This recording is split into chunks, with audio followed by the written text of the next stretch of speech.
और चलिए अब सीधे रुख करते हैं अयोध्या का। मुख्यमंत्री योगी आदित्यनाथ संबोधित कर रहे हैं।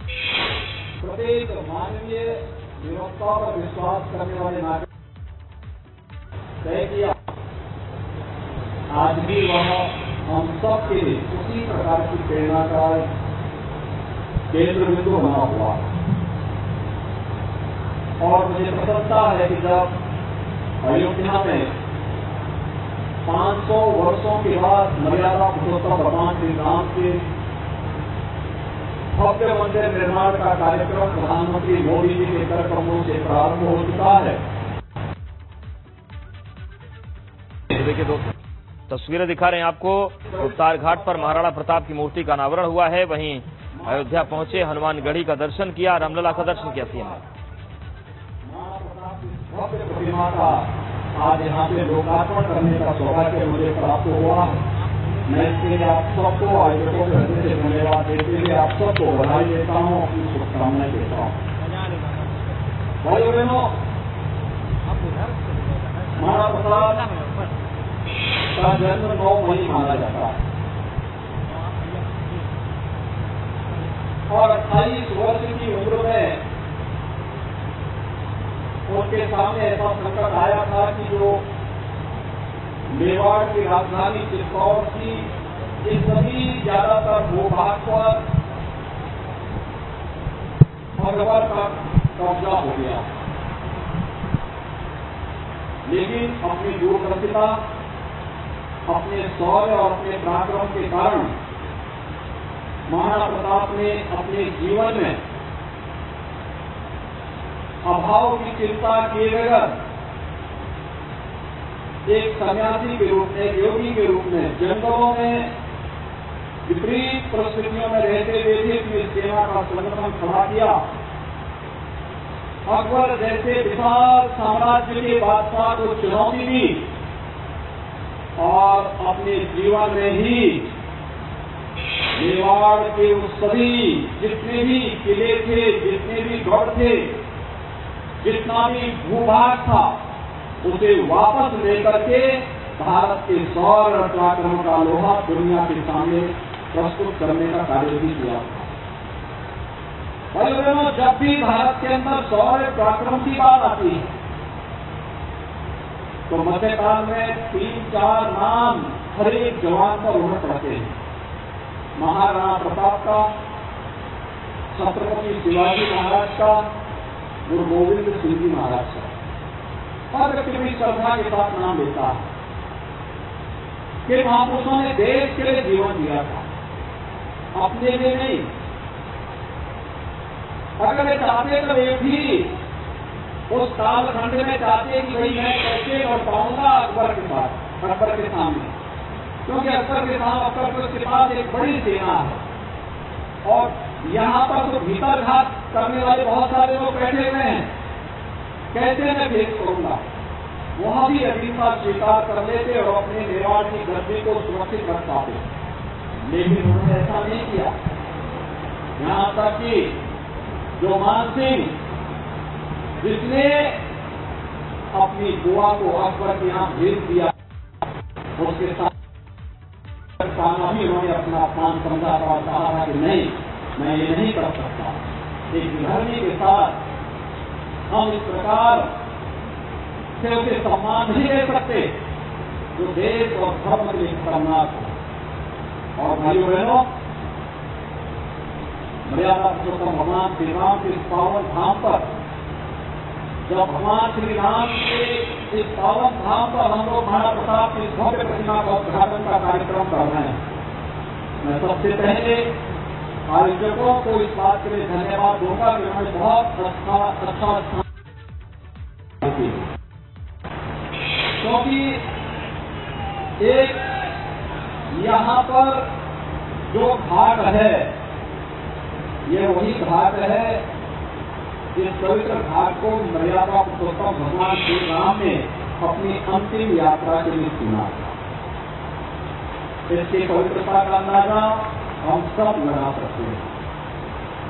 दूसरा, यहाँ पर प्रधानमंत्री मोदी जी के विजन के अनुरूप अयोध्या को दुनिया की सबसे सुंदरतम नगरी के रूप में स्थापित करने का जो कार्यक्रम चल रहा है, इसमें हमारा वो कार्यक्रम प्रारंभ हो गया हुआ।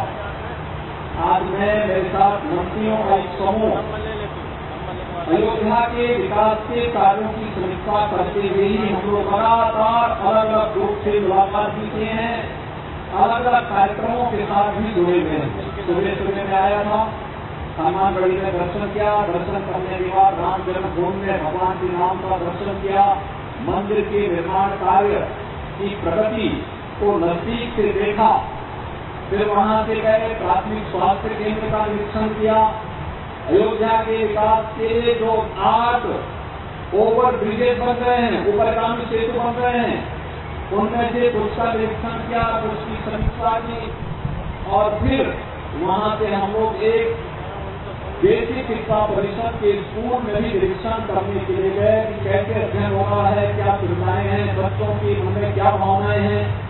वहां पर जाने के बाद फिर भगवान राम का जो प्रिय कार्य था, उन्होंने कहा था कि अगर सचमुच हमें अपने देश और अपने धर्म की रक्षा करनी है तो स्वतंत्र और कृष्णता की भावना को सदैव के लिए तिलांजलि देनी ही होगी, और उस समय सबरी के जूठे दे और राज गुहा को राम ने किया था। हम लोगों को यह सौभाग्य प्राप्त हुआ। यहाँ पर एक दलित परिवार ने अपने घर में सहभोज के लिए आमंत्रित किया था। मैं, मेरे सभी मंत्रीगण, मेरे सामान्य सांसद जी, मान्य विधायक जी, ये सभी लोग उस परिवार में गए और उस परिवार के साथ बैठ करके हम लोगों ने सहभोज ही किया। उन्हीं परिवार में सहभोज ही किया, क्योंकि वो भगवान राम का काज है और भगवान राम के काज में विराम कैसा। तो हम लोगों ने कार्य किया, फिर समीक्षा बैठक की। समीक्षा बैठक करके अयोध्या में आज उत्तर प्रदेश सरकार के सभी वरिष्ठ अधिकारी आए हैं, हमारे मुख्य सचिव आए हैं, लोक निर्माण विभाग, आवास विभाग, नगर विकास विभाग, सिंचाई विभाग, अन्य तमाम सभी बड़े विभागों के प्रमुख सचिव, अपर मुख्य सचिव भी आज यहाँ अयोध्या में हैं, अपने अपने विभागों की समीक्षा भी दे रहे हैं। समीक्षा बैठक में हमारे साथ थे, क्या प्रोग्रेस है इसके बारे में बता रहे थे। और समीक्षा बैठक के बाद फिर सरयू नदी के स्तर पर विकास की परियोजनाओं को कैसे आगे बढ़ाया जा रहा है, गुप्तार घाट से लेकर के नए घाट पर कैसे हम घाट के विकास की परियोजना के साथ यानी रिवर फ्रंट के विकास के साथ साथ पर्यटन विकास की संभावनाओं को कैसे आगे बढ़ा रहे हैं, इन सभी विकास की संभावनाओं को निरीक्षण करने के बाद मुझे आपके इस भव्य कार्यक्रम में आने का सौभाग्य प्राप्त हुआ, जिसमें देश और धर्म के लिए अपना सर्वस्व निछावर करने वाली महाराणा प्रताप इस भव्य प्रतिमा के उद्घाटन कार्यक्रम में हमारे मंत्री समूह को भी इसमें शामिल होने का अवसर प्राप्त हुआ है। मैं इसके लिए आप सभी आयोजकों को हृदय से धन्यवाद दूंगा और मुझे लगता है कि इसके उपयुक्त जगह दूसरी नहीं हो सकती।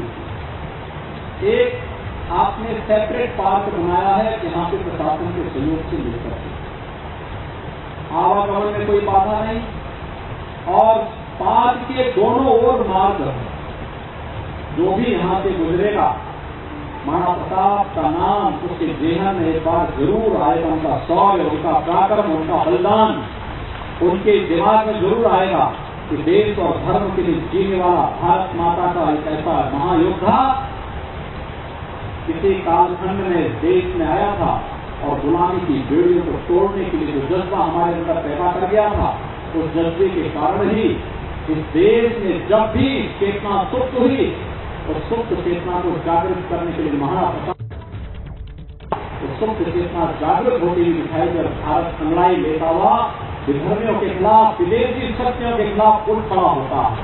और भाइयों बहनों, आज एक भारत नए भारत की कल्पना प्रधानमंत्री मोदी जी ने की, ये उसी श्रृंखला का हिस्सा है। आज अयोध्या सोच रही है विपक्षों के माध्यम से दुनिया एक तक होकर के अयोध्या के दीपावली के कार्यक्रम को देखती है।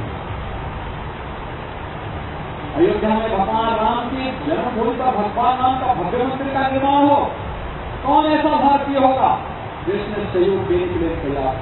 हर व्यक्ति हर भारत में तैयार है। बड़े और आज उन सबके सहयोग से भगवान राम का भव्य मंदिर के निर्माण का कार्य भी यहाँ पर पूरी मजबूती के साथ आगे बढ़ रहा है। आज मैंने जाके देखा, पूरा कार्य देखा, गर्भगृह में तक जाए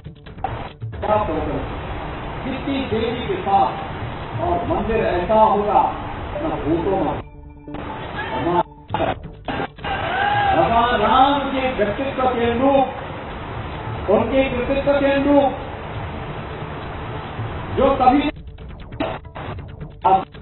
नेतृत्व में श्री राम जन्मभूमि ट्रस्ट बना हुआ है, मंदिर निर्माण ट्रस्ट, वो उसके अनुरूप भव्य मंदिर के निर्माण का कार्य को संपन्न कर रहा है, और वह कार्य आज अयोध्या में संपन्न हो रहा है। विकास की योजनाएं बन रही हैं।